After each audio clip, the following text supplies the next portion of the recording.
தேவனே, என் விண்ணப்பத்தில் என் சத்தத்தை கேட்டருளும். சத்துருவால் வரும் பயத்தை நீக்கி என் பிராணனை காத்தருளும். துன்மார்க்கர் செய்யும் ரகசிய ஆலோசனைக்கும் அக்கிரமக்காரருடைய கலகத்துக்கும் என்னை விலக்கி மறைத்தருளும்.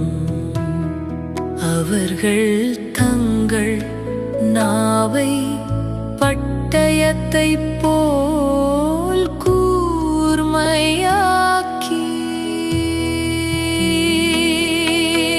மறைவுகளில் உத்தமன் மேல் எய்யும் பொருட்டு கசப்பான வார்த்தைகளாகி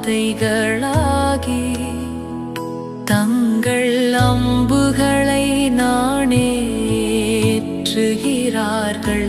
சற்றும் பயமின்றி சடிதியில் அவன் மேல் எய்கிறார்கள்.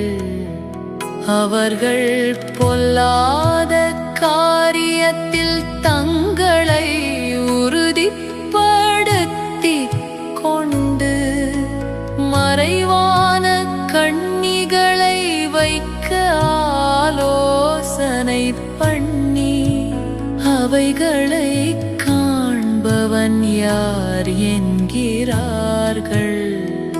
அவர்கள் நியாயக்கேடுகளை ஆய்ந்து தேடி தந்திரமான யோசனை நிறைவேறும்படி பிரயத்தனம் பண்ணுகிறார்கள். அவர்களில் ஒவ்வொருவனுடைய உட்கருத்தும் இருதயமும் ஆழமாயிருக்கிறது. ஆனாலும் தேவன் அவர்கள் மேல் அம்புகளை எய்வார். சடிதியாயவர்கள் காயப்படுவார்கள்.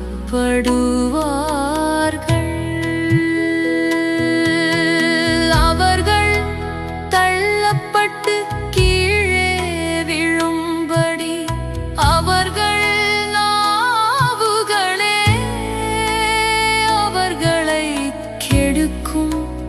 அவர்களை காண்கிற யாவரும் ஓடிப் போவார்கள்.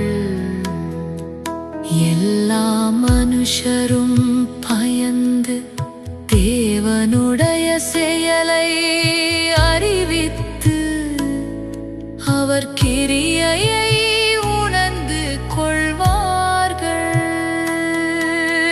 நீதிமான் கர்த்தருக்குள் மகிழ்ந்து அவரை நம்புவான். செம்மையான இருதயமுள்ளவர்கள் யார்